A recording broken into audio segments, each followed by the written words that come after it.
check the lens. Hello, my name is Zeff Tan. I'm a community pharmacist which have been... Hi everyone, my name is Zeff Tan. I'm a community pharmacist from Malaysia. Hi everyone, my name is Zeff Tan. I'm a community pharmacist. Recently, what's the hot topic is the COVID-19.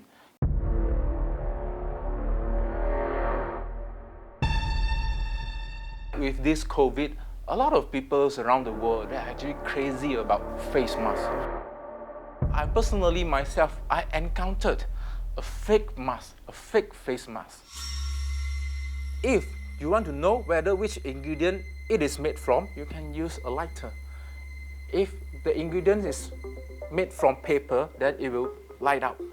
If it is made from polyethylene or polypropylene, which they are a type of plastic, then it will not burn out. Instead, they will actually melt.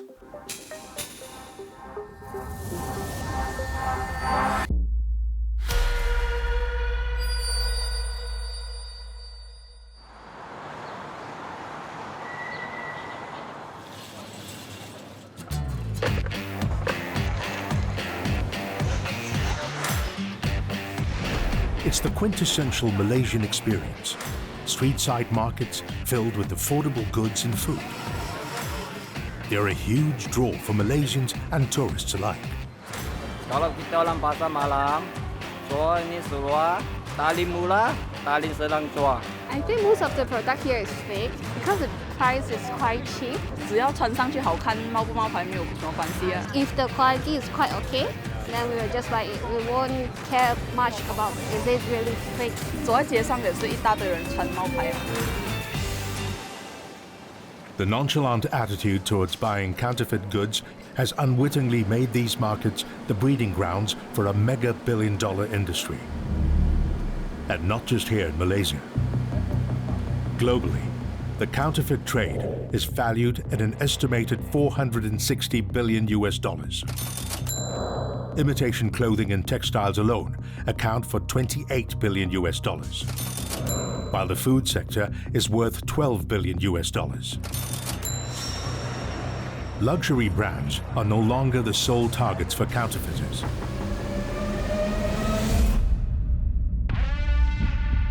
Today, fake goods can range from high-street beauty products, which can spark skin allergies, to car spare parts, which can have dangerous implications for road safety. But the most disturbing of all is that even the food we eat is now being faked. From powdered beverages to even cheap candy. There can be two kinds of counterfeit food. A food item that's labeled to be a certain brand, but did not come from that manufacturer. Or in a far more insidious form of fakery, the content of the food might not even be what it claims to be.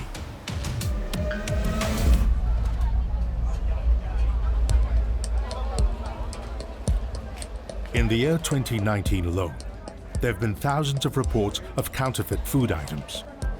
Nearly 100 of them were reported in food paradise Penang. P. Murugia had been at the forefront of fighting fakes in Penang. Throughout the 1980s to the early 90s, he was an officer with the watchdog organization Consumer Association of Penang. This is the camera that I use. Basically, all my investigations, we need evidence. Okay, this is all my cases. Those days are 17 years in Consumer Association of Penang. And there are more than few hundred reports are there. Counterfeit items plagued all parts of Malaysia, but Penang was one of the few states with a watchdog organization taking action. In those 17 years, Murugia caught everything from imitation video players to fake food. One of the big cases that we caught in 80s by us, the Consumer Association of Penang, it was a counterfeit sardine. And this sardine is a genuine one, comes from Japan.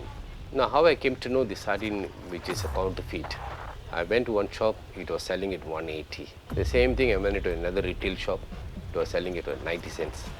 So straight away we bought both samples, then we checked the label and everything, then we wrote to the manufacturer in Japan, and they confirmed that it's not genuine. Then from there we started our investigation on the factory. The fish that they added inside, it was not the real genuine thing that comes from Japan. So they were just adding some cheap stuff of fish inside. The government straight away took action, and then they went to the factory and confiscated, and they sealed up the factory and they closed down.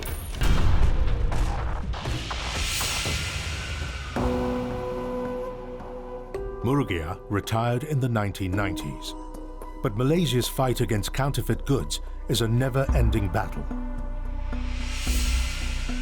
In 2018, Malaysia formed the Anti-Counterfeit Task Force in a bid to tackle the illicit trade. In February this year, Malaysian authorities disposed of over $100,000 worth of counterfeit and illegal goods in Penang. Among the products seized were wallets, handbags, and food items. Basically, we stop something new starts, see? And till today is continuing.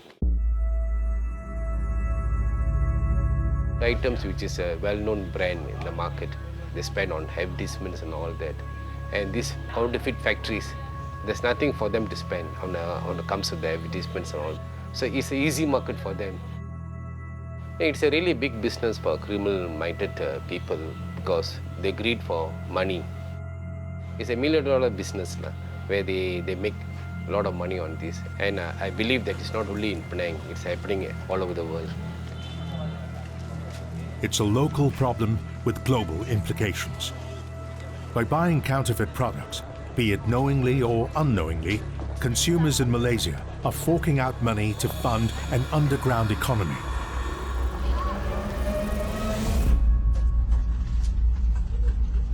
An economy that Adli Amirullah spent the last 3 years studying.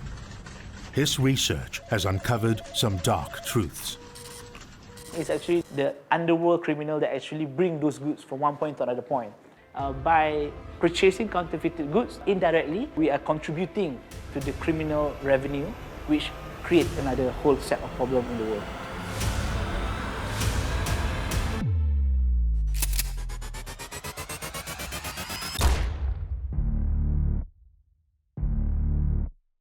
According to a study by the Norwegian Defence Research Establishment, published in 2015, money from illicit trade contributes to 28% of the funds used by European terrorist organizations.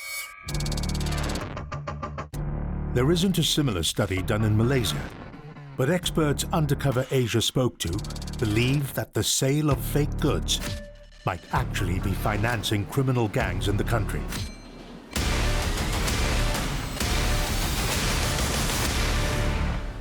The people involved in counterfeiting, usually it can be two groups. One is the smaller, what I would call them opportunists, where they see an opportunity to counterfeit certain products. The other group of counterfeiters are more serious. These people will have a more organized way of involving in counterfeiting activities. For example, they will focus on products such as medicine, alcoholic beverage, vaccines, slightly more lucrative products. So I see a lot of products here that I represent. I work for. These products or brands spend a lot of effort in fighting against counterfeits, lookalike products. But I can't really tell you who they are because of client confidentiality. To keep counterfeits off the shelves, brands often have to take matters into their own hands. They hire someone like Brian Law, an intellectual property lawyer who specializes in counterfeit crimes. Brian and his team of lawyers would purchase their clients' products from various shops to make sure all of them are genuine, sometimes as often as every 3 months. But worldwide, trade in counterfeit and pirated goods have risen steadily in the last few years. According to the OECD and the EU's Intellectual Property Office, it's now valued at more than $500 billion US. In the past 5 years, authorities have struggled to keep counterfeit goods from infiltrating the everyday lives of Malaysians. But just where are the counterfeit goods in Malaysia originating from? The goods keep coming from the outside, from the borders. This is which create a problem from the border side. In the north, over 3,000 kilometers of largely unsupervised jungles fence Malaysia's land border with Thailand, facilitating a free flow of smuggling activities, a struggle for authorities to damp down. This is Port Klang, one of Malaysia's 7 major ports. About 10 million containers of shipment arrive here annually, and some of them carry knockoffs. Well, the enforcement side is still have a lot of room for improvement. For example, we are still lack of the use of technology, the use of automation when it comes to raiding or comes to detecting the counterfeited goods. So, for example, they will bring an individual, they call it expert, to actually do some checkup on the products and to determine if the product is actually counterfeited. And that itself shows that it requires human interaction and prone to higher risk of having corruption. And if we have automation or we have technological assistance on determining which product is counterfeited or which product is original one, I think this itself can solve quite a lot of problem in the long run. With or without automation, it'll still be an uphill task to stop counterfeit products from crossing borders when there's a ready market of willing or unwitting buyers.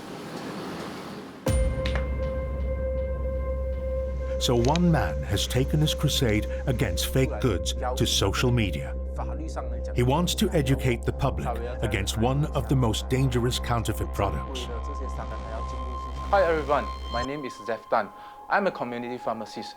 Today I would like to share you a topic about fake medicines.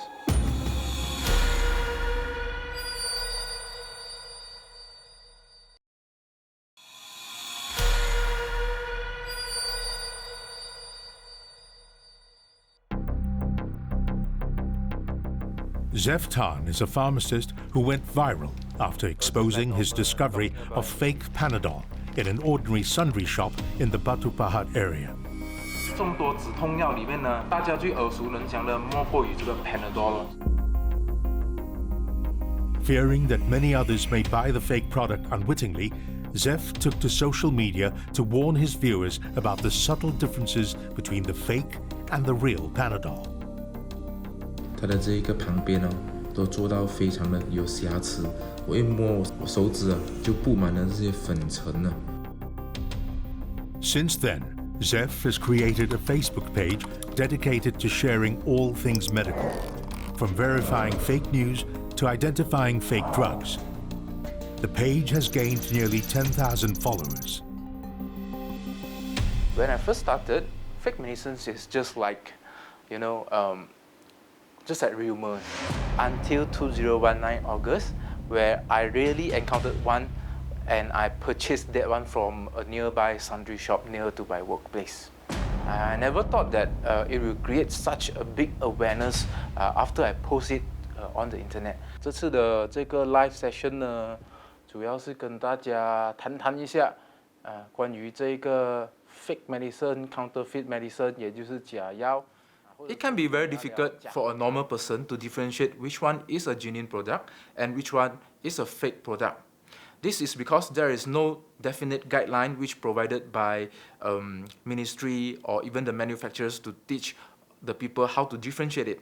Only professionals like pharmacists, doctors or nurses, where they are dealing with the medications daily, they know which one should be the size, the colors or the packaging, and so that they are able to tell which one is true or which one is fake. According to GlaxoSmithKline, the makers of Panadol, Malaysia is the only country where fake Panadol has been reported. But a recent report by the UN Office on Drugs and Crime reveals a frightening trend. There's an increasing amount of fake medicines being produced and sold in ASEAN countries. This is a result of legitimate and illegitimate pharmaceutical producers based in India and China, transferring some manufacturing processes to this region, including Malaysia.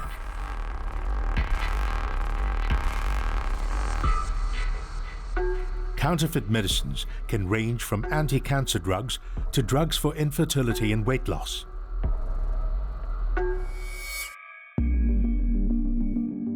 Undercover Asia wants to see what it takes to tell real from fake for something as critical as medication. We brought 2 samples of a branded drug for erectile dysfunction to Zeph.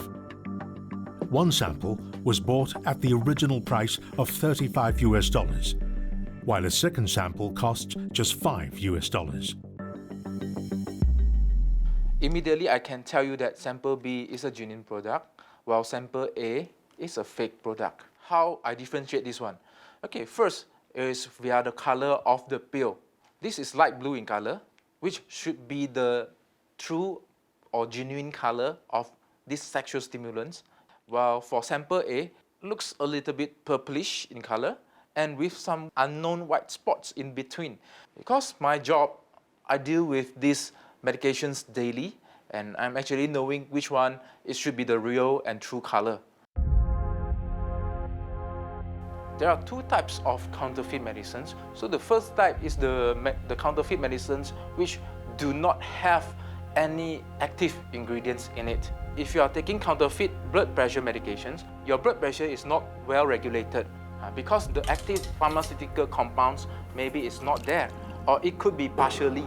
One tablet has the compound, another tablet is placebo. So one day your pressure is controlled, another day is not controlled, and you are actually risking your life.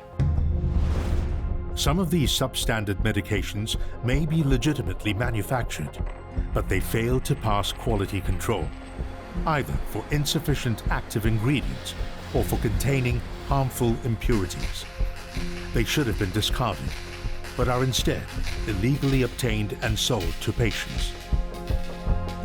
The second type is that the medicines is actually blended with prohibited substance such as steroids, allergic medications and painkillers. So when we actually take them every day, and this would harm your kidney and harm your liver and eventually lead to other types of organ failures, and this costs your life.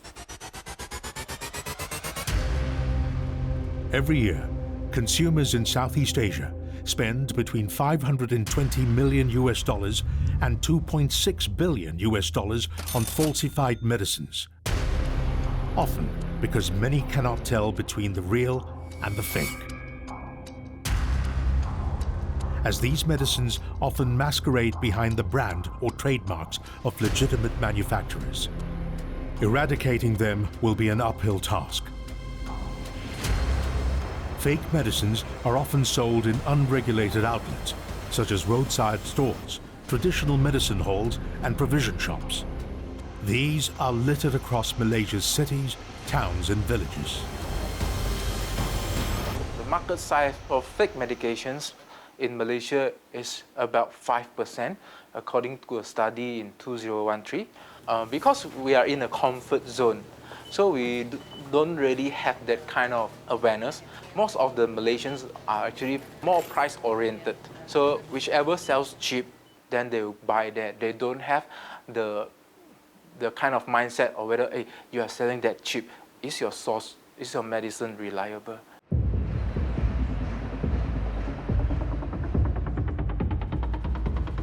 And it's that mindset which makes the tiny circulation of fake drugs in Malaysia worrying.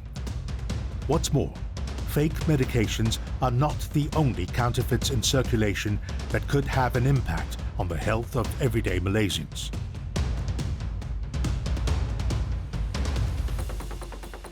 What scared me the most is that something that you take orally, which is health supplements, products, medicines, and cosmetics, because the repercussion of taking counterfeit medications and cosmetic products are very, very dangerous. It can pose danger to your health. Yalah, hari ni banyakkan online punya komplain saja. Banyak. Banyak online hari ni. Ada yang lain juga. Oh, health product. Shabana and her colleagues at the National Consumer Complaint Centre, or NCCC, in Selangor, used to respond to fewer than 40 calls a day on average. This number has been steadily going up due to the rising popularity of online shopping. Today, they receive up to 60 calls daily. 1 in 5 calls are about fake products bought online. This particular consumer was having this supplements, she was taking it orally for 3 months, and then one day she just passed out. She went to the hospital and then she realized that the product that she was taking has not undergone our Ministry of Health checking. Fortunate enough for her that within that 3-month period, she have gone to the hospital to check. So ever since then, she has stopped using the medicines. We don't know what the situation is going to be like in a long-term period, because this chronic illness doesn't appear immediately. Usually it takes years before it can appear. For example, kidney failure, cancer. So we just hope that nothing serious will happen to that particular consumer.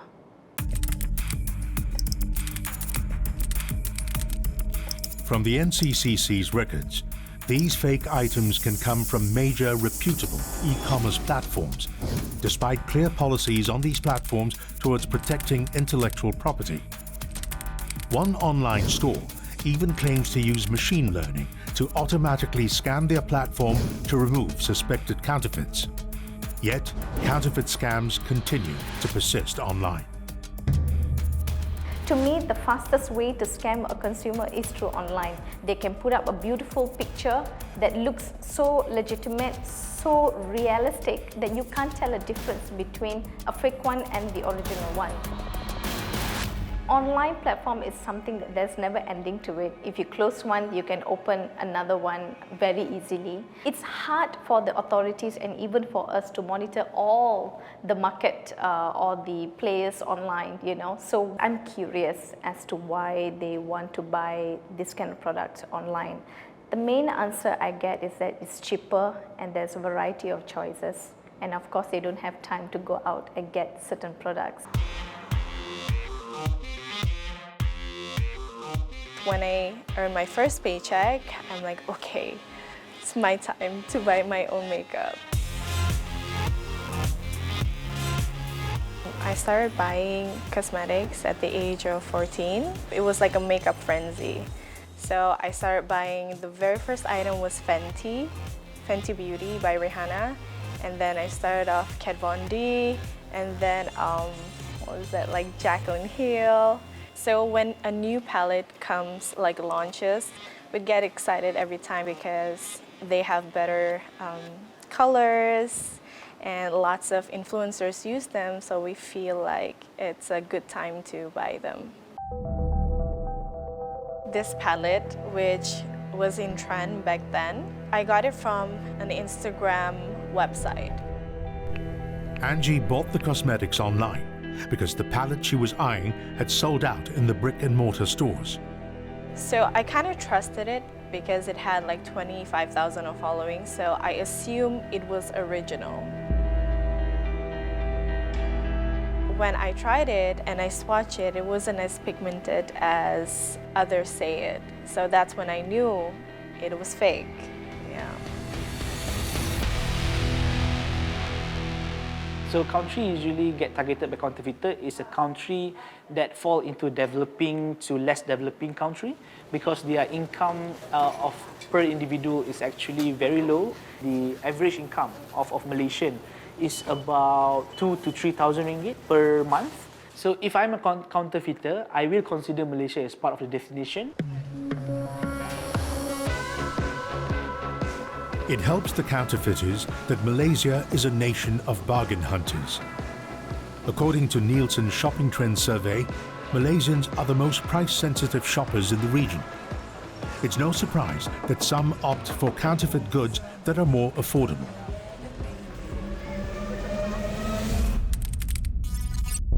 And that bargain hunter instinct in the real world has continued into the virtual world as more Malaysians take to online shopping. Most of Malaysians well aware of the counterfeited goods, but they tend to still consume the counterfeited goods because of the huge price difference. Angie is one of them. Her first online purchase got her a fake. Yet she carried on hunting for bargains online, this time fully aware that she's shopping for fakes. Because I really wanted the palette. I really loved the color, but I was pretty much broke. I knew it was fake, but I was ready. So hence I bought it, knowing it was fake. To be honest, when I opened the palette, the packaging, it looks a little similar to the original ones, but you can still see that it's pretty fake. But I'm quite surprised. It was quite pigmented.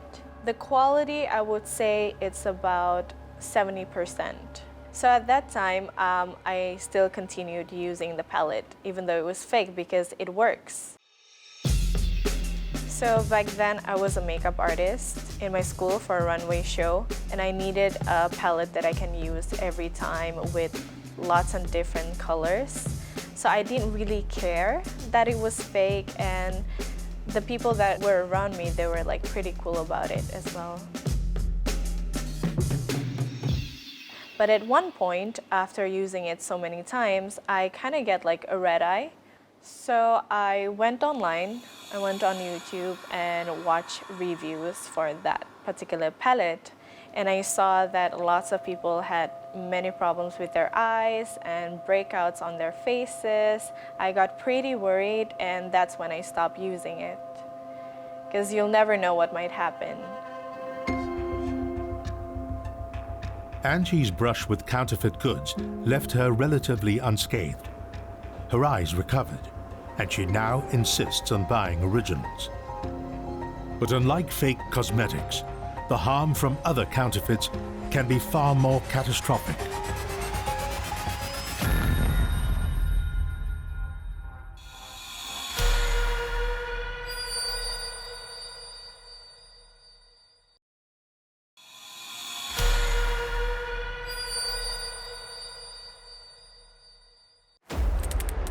In September 2018, at least 29 people died in Malaysia after consuming fake alcohol.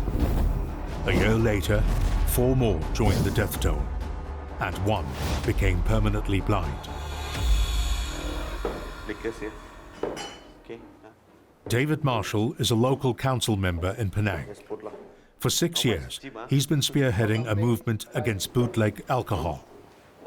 Malaysia is the biggest market for the counterfeit in the form of liquors. There is a counterfeit branded liquors. Actually, in the market, the original one is very expensive.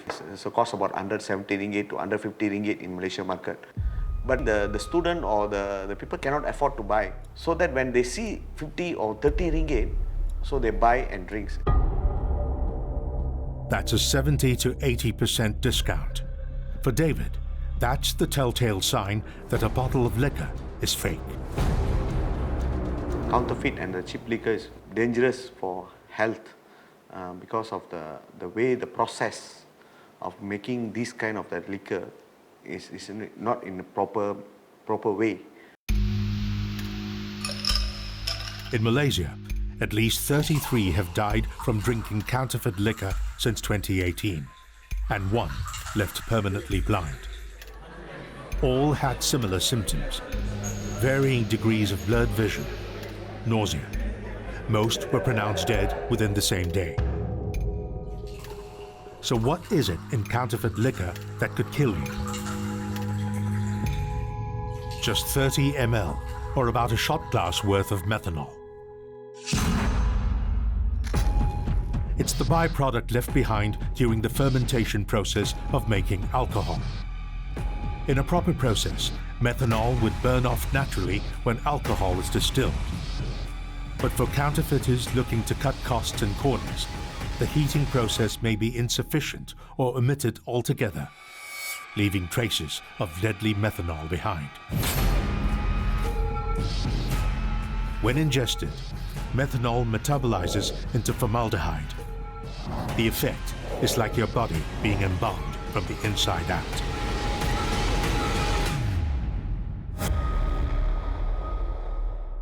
This kind of the liquor with that kind of price is a counterfeit because it's selling very, very cheap in market. So the student below 21 years old, they can buy this liquor. They do not bother about the content, whether it's a poisoner or counterfeit. They want to get the cheaper as long they drink and get high. Tonight, David is leading a sting operation against counterfeit alcohol. So malam ni kita akan ada satu operasi bagi penguasaan lesen yang berkaitan dengan minuman arak. Dan juga kita ada dua orang. Pernah seorang ini pernah membuat penyamaran sebelum ni. So kita gunakan beliau untuk membeli போட்டுக்கோ. பாருங்க camera இருக்கு பாரு. Okay பாத்துக்கோ. யாருக்கு தெரிய கூடாது camera. Okay தான உனக்கு? எப்படி இருக்கு ஃபீல்? பயம்லாம் ஒண்ணும் இல்ல தானே? Okay. Every month, David leads a team to sweep different areas of Penang by posing as regular customers.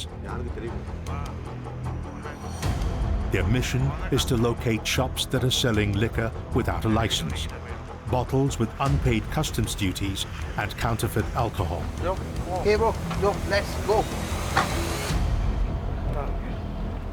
Once the shops are identified, David works together with the authorities to stop the sale of shady liquor. அவ்வளோ பேர் படுத்துக்கிறாங்க இங்கே மாதிரி கஸ்தூரி பிடிச்சி விட்டு தண்ணியை விட்டு எல்லாம் cheap liquor தான் எல்லாமே வேலை குறவு எல்லா லிமா என்ன briquette தண்ணிங்க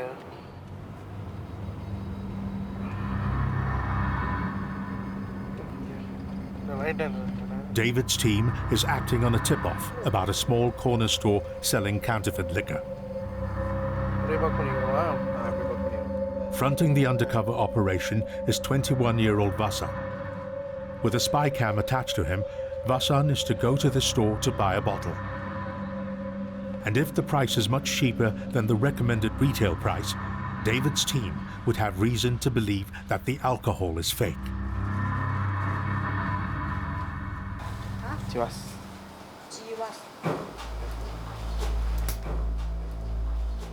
The usual price for such bottles of liquor is $60 each, or 240 ringgit. Berapa? 220. Murahnya tak ada nanti. Itu original ke nanti tak ada original tak ada. Original ni tak ada. Itu original ke pasport? Tu ini semua alam original tapi tak ada. Ini semua beauty nya. Black label berapa? 120. Chivas Nuruli na okay lah, 120. Boleh 100 ringgit okay. Nanti Chivas kurang sikit nanti ambil Chivas.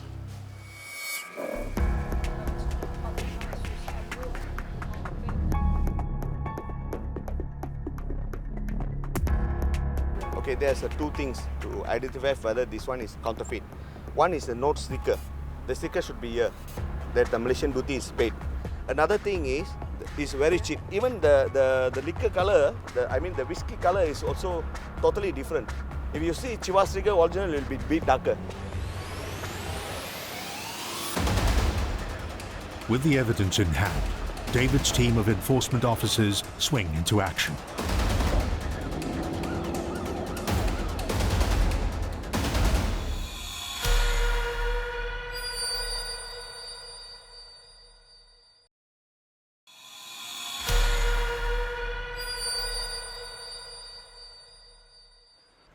Itu original ke nanti tak ada. Tu ini semua alam original tapi tak ada.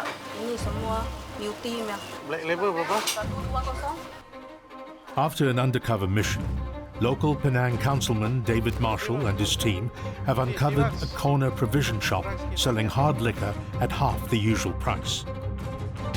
a telltale sign that the shop is selling fake alcohol, leading the team of enforcement officers to raid the shop.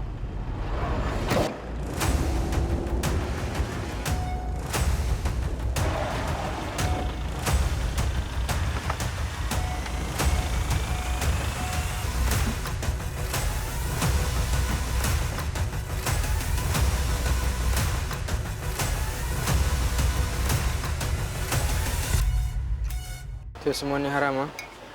Semua Ni palsu. Ni palsu. Bukan saja duty tapi palsu. Malaysian duty not paid. You mana? Ni tak boleh jual tau. Tahu tak tahu ini tak boleh jual. I rasa kita sudah explain dekat you banyak kali ya. Okay, kita sudah datang banyak kali. Bukan maaf lah Pak, salah lah. Salah lah kata. Nanti salah lah. Tapi ini tak boleh jual tau. Okay. Sudah banyak kali kita masuk banyak sini. Banyak kali, bukan satu kali, dua kali lah, banyak kali. So kita dapati you all ni ada jual barang yang illegal lah. So kita akan ambil tindakan dekat you. Satu, kita ambil tindakan dari expert lesson. Yang kedua, kita akan refer kepada custom untuk ambil tindakan terhadap you. Although the raid was a success, this is already the 4th time the same premises has been raided. David's authority as a local council member empowers him to revoke the vendor's license to operate. But even then, this vendor and many others continue to operate illegally. Because the fine of $230 is a small price to pay when the profits are so enticing. 这酒真的是真的？真的啦。你怎么知道是真的嘞？他们喝了没有什么事吗？说他们喝没有事就是真的酒啦。啊，不要有问题，如果有问题就不可以了。 With ready demand for cheaply sold counterfeit alcohol, shops like the one David raided will continue to risk breaking the law just to make a profit. With enforcement ineffective at keeping counterfeit alcohol off the shelves, David Marshall and his team have long been campaigning to ban provision shops from selling alcohol altogether. A ban which would force consumers to only purchase liquor from regulated liquor sellers. They did not succeed, but they've managed to raise the legal drinking age to 21. A move David hopes would at least cut the number of people exposed to counterfeit liquor.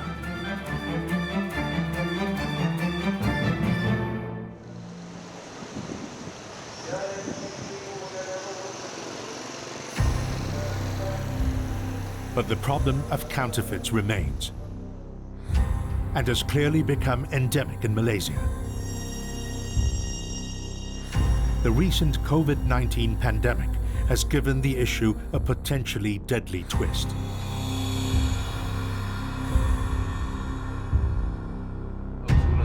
Zev Tan had earlier warned netizens about fake Panadol in Malaysia. Now he's sounding the alarm on another scam, one that could endanger efforts to stem the spread of the coronavirus. With this COVID, a lot of people around the world, they're actually crazy about face masks. I personally, myself, I encountered a fake mask, a fake face mask. So most of the face masks, they have 3 layers. The first layer is waterproof non-woven fabric, which means it can block most of the water droplets. Layer number 2 is known as melt-blown filter.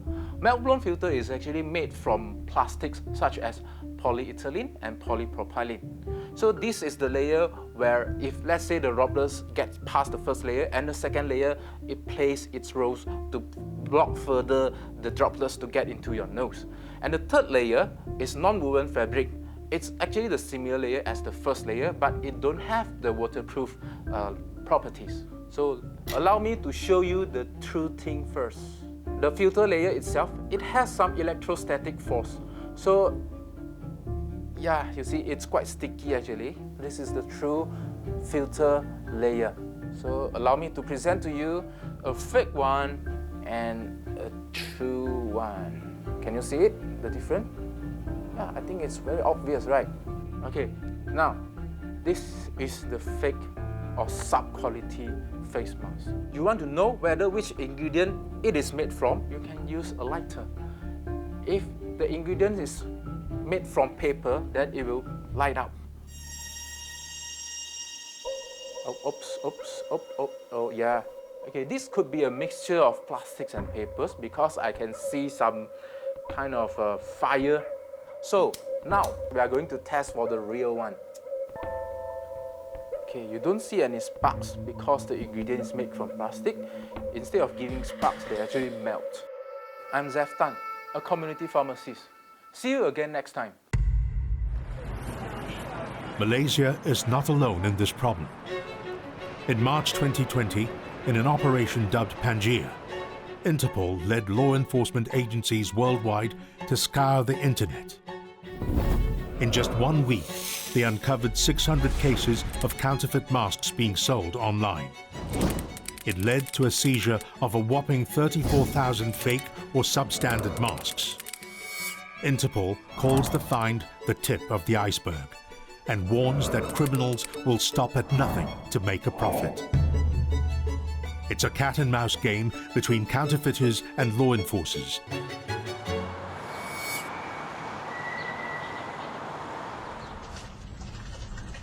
But one company is developing a machine that may be the key to outsmarting at least some counterfeiters.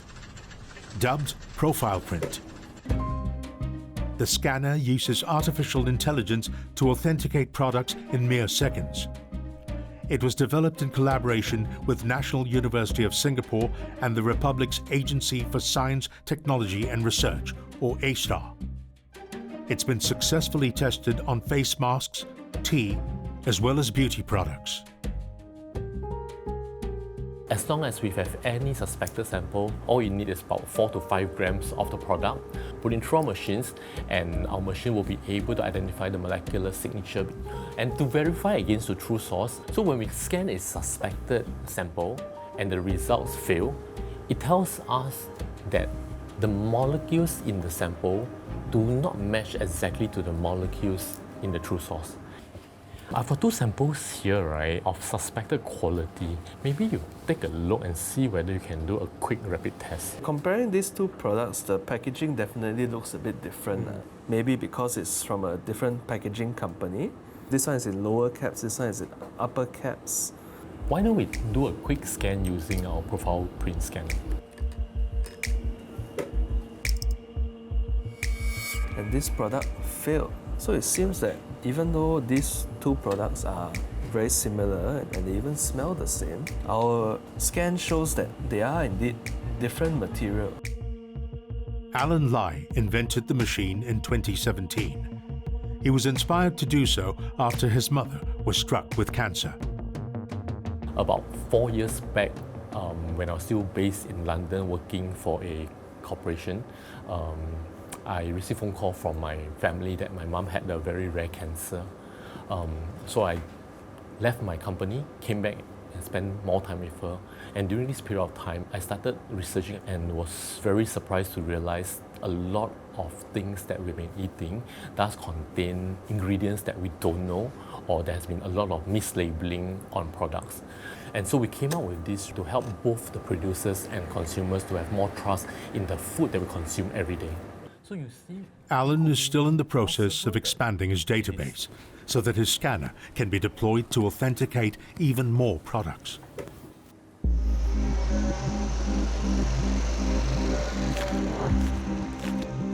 But with hundreds of billions of dollars to be made in the counterfeit trade,